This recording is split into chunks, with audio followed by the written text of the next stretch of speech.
NaMuMyoHoRenGeKyo, NaMuMyoHoRenGeKyo, NaMuMyoHoRenGeKyo. Hello, good friends. Thank you for being here. Thank you for your practice. Well, we've talked about Namu. We've talked about MyoHoRenGeKyo. Next, NaMuMyoHoRenGeKyo, right? So this one should go pretty easily since we've already covered most of it, but it's another entry in the Buddhism reference. It may be the first you encounter of these different parts. So let's go ahead and take the whole thing all together, right? NaMuMyoHoRenGeKyo is Nichiren's definition of the Daimoku. This is the chant. This is the invocation, right? MyoHoRenGeKyo being the law itself, the enlightenment, the awakening. Perhaps more precisely, the observation, because Buddhism is about the mind, right? So MyoHoRenGeKyo is that opening of the eye, the Gohanzan, in mind, to witness, to engage in. Namu is our samsaric dedication to opening this eye, to leaving our earthly clinging, not getting rid of it, but our actions, our mental connections to stuff, so that we can free our mind to experience everything, the stuff included, as a process, constantly happening. See, it's a paradigm shift, yeah? This is the criticality of Namu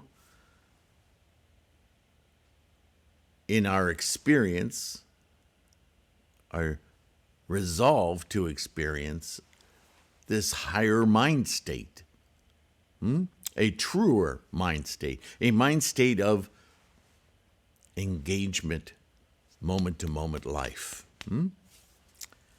So, NaMuMyoHoRenGeKyo, the Daimoku, the chant of the Lotus method, right? The Lotus Sutra is about a method that Shakyamuni shared with us of his own enlightenment. All of his teachings are really to get us to the point where we can do this ourselves. Wasn't that the goal before Siddhartha actually achieved enlightenment? So that all living beings could live fully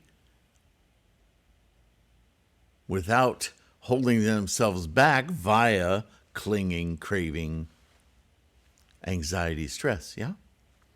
Thirdly, the invocation of the treasure tower. Now, I thought it was important to remind us of that because that chapter of the Lotus Sutra pretty much describes,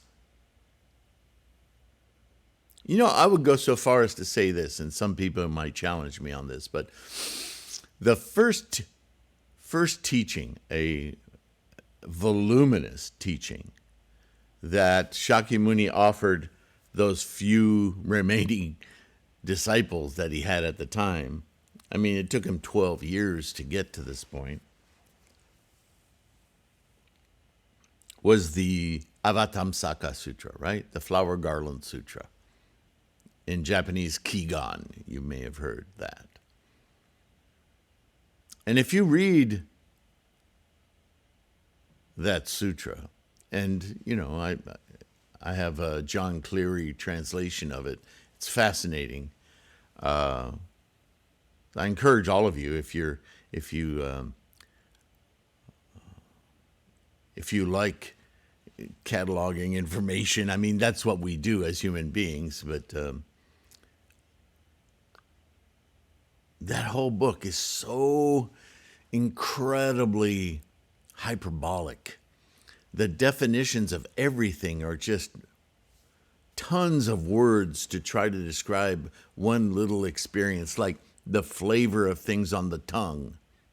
Will take pages and pages of exploration.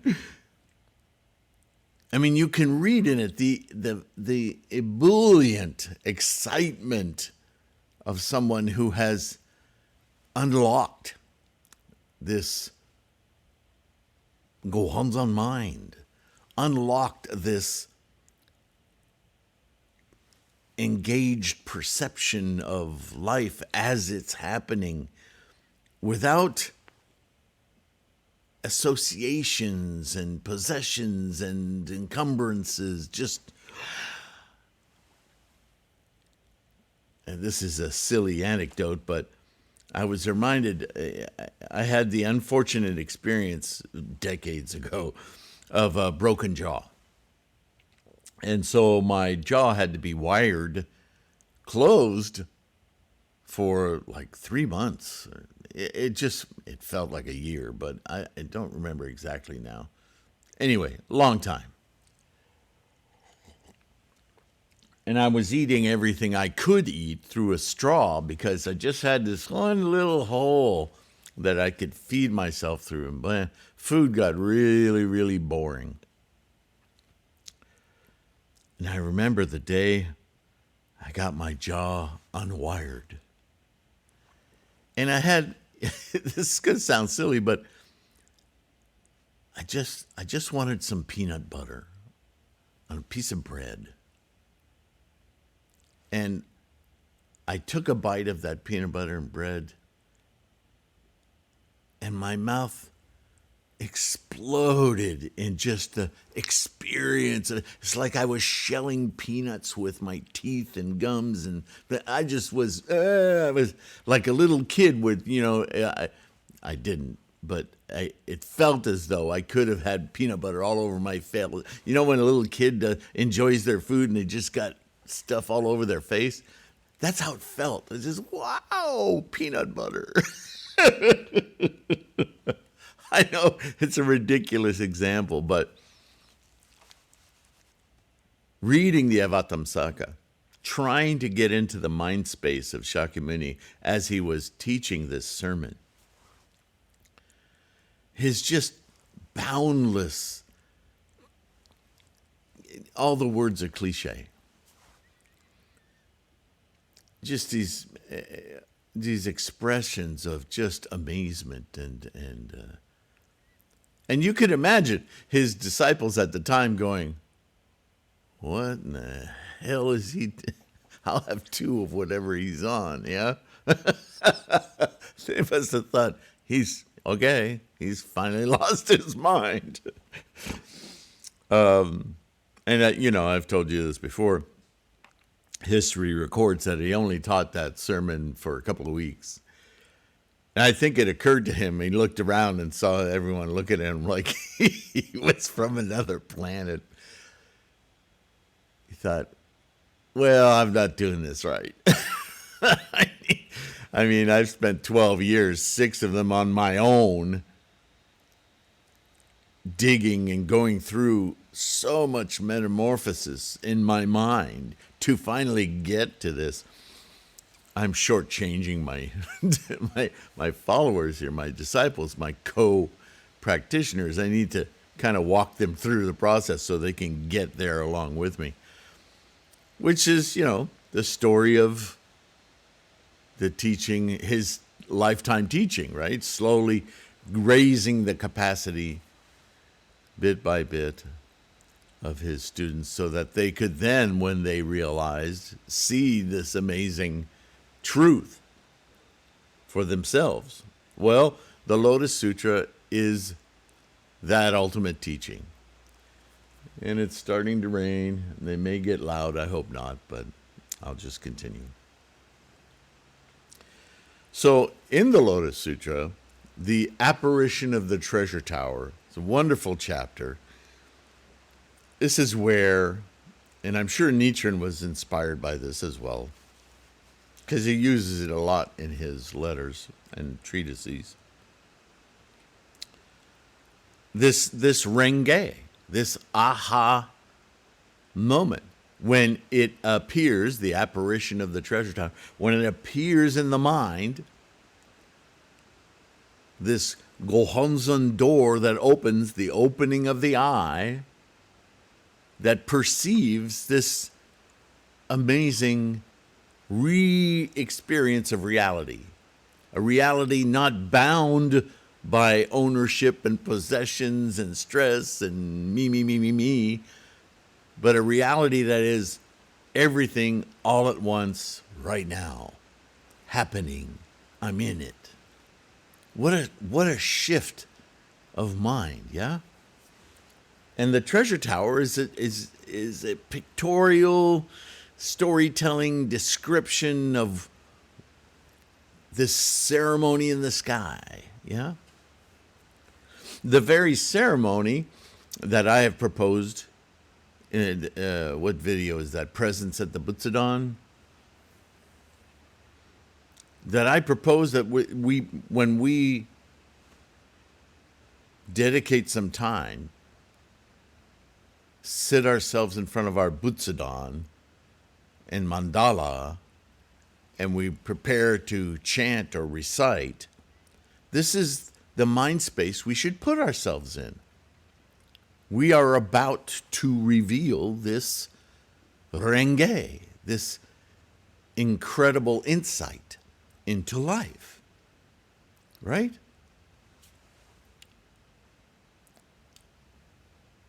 So this is what we're doing. We're invoking the treasure tower, the teaching of the it's the Lotus method.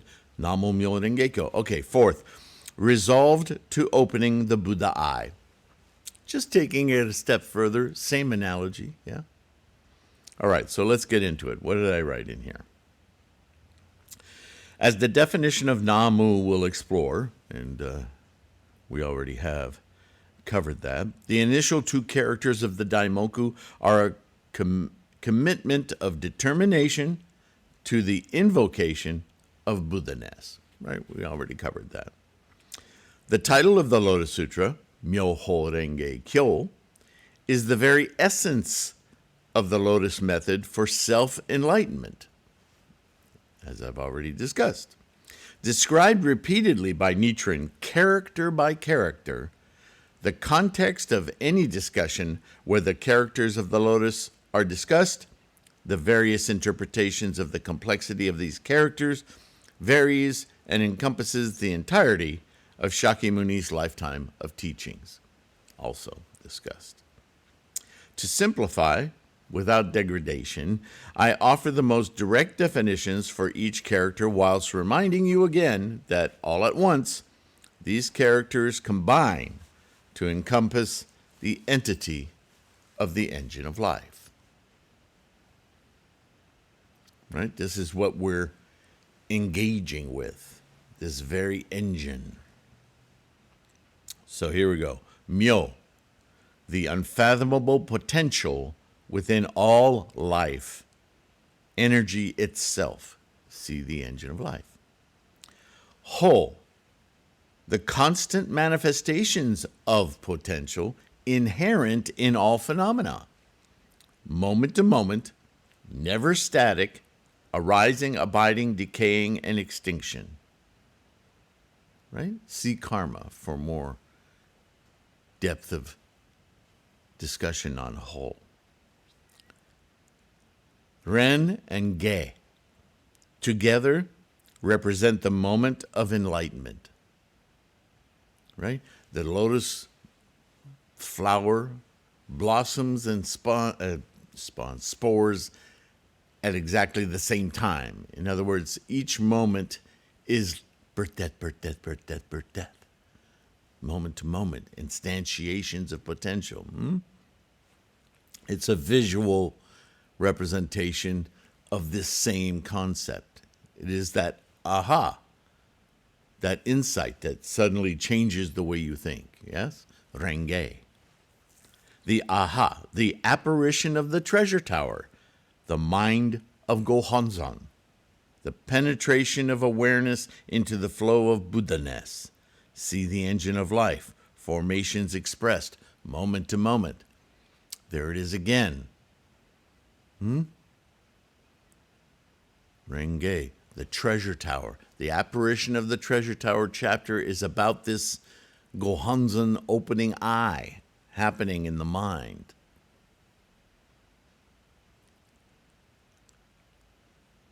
Kyo. The whole thing from beginning to end, the consistency, the experience of the Dharma. Not the Dharma. The Dharma is just the way in, the finger pointing. When you experience something, you no longer need a map. You no longer need fingers pointing. You're there. That experience is Buddha-ness, Buddha. The momentum of the engine of life as experienced in the realized mind. And lastly, Namu, going back to Namu, to invoke and experience this priori law of the engine of life, NaMuMyoHoRenGeKyo, is to dedicate one's samsaric entity and mind to be present with one's conviction and focus on the experience of the momentum of all life, Buddha. This is added as the preface to these 5 characters of the law. Na represents our total focus and presence and readiness to receive this or open this priori law, and Mu signifies our open mental readiness to experience the awakening of the engine of life. Please see Namu. That's it. NaMuMyoHoRenGeKyo. So simple. All right. Next up, not so simple. We're going to study an early Buddhist teaching. And you'll notice that I've sprinkled these into this book. I debated about doing this, but when you're, whether you're first starting out in Nichiren doctrine of the Lotus Sutra Buddhist practice, or whether you've been doing it for a while, these older terms crop up, right? They crop up in our study. They crop, like Nidana is what I'm talking about. And, those early teachings are not negated by the Lotus Sutra. However, we have to recognize that the culminating ultimate teachings of Shakyamuni are the Lotus Sutra. The whole purpose of his teachings is for us to self-enlighten, to self-manifest Buddha. The early teachings were preparatory. They were getting us ready to do that. So the Nidana, fascinating teaching that it is, dissecting the way things come into be, is certainly a part of what we're doing. But don't be derailed by that as the full teaching. That's the hubris of the human samsaric. I've got it. No, you don't quite got it. Don't tell me that. People get very possessive about any expansion of their mind. It's exciting. I get it. But if you understand, there's scholarship involved here, right? What if your child came to you and said, I've learned the alphabet. I need know nothing else. I can go out and get a job now. I don't need to stay in school. I've learned the alphabet. Hell, I can do anything. Well, learning the alphabet is a very powerful thing. And you're going to use it. You're going to need to use it. But you might want to take some time to learn reading and grammar and composition. Why do I need all that? Well, can you put together a decent resume? A what? I know what the word resume means. Good for you. Can you make a meaningful one? Anyway, you get the point. But the Nidana, fascinating in its in its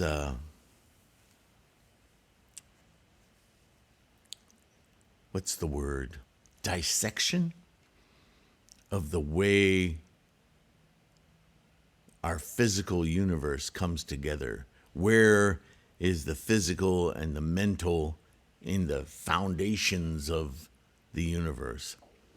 This is why a lot of Buddhists gets fascinated with science, because there's kind of a mirrored language in scientific investigation and early Buddhist investigation. But again, it's easy to get fascinated and sidetracked by that stuff. So anyway, I'm talking ahead of turn. Next video will be on the Nidana. Might be more than one video. It's pretty complicated, but fun and exciting. So until then, keep up your practice. NaMuMyoHoRenGeKyo. That's everything. If you can take a few moments, a few seconds to like and subscribe, especially, is a bodhisattva act, because what it does is it makes the algorithms of YouTube make us easier to find, more locatable. And the whole purpose of this resource is to propagate, to help others be confident about their practice, for us to feel confident about our practice, yeah? So any way that we can increase exposure to this practice is confidence building for us and part of our bodhisattva practice. Those of you who are supporting this effort, the free podcast, the website, lots of free info, the ebooks, as well as print books, the mandala store, you guys, well, this resource exists because of you, for us. So, tremendous gratitude there. Take care of your health. Be kind to yourself. Take care of yourself. Keep your practice strong, and I'll see you in the next one. Bye for now.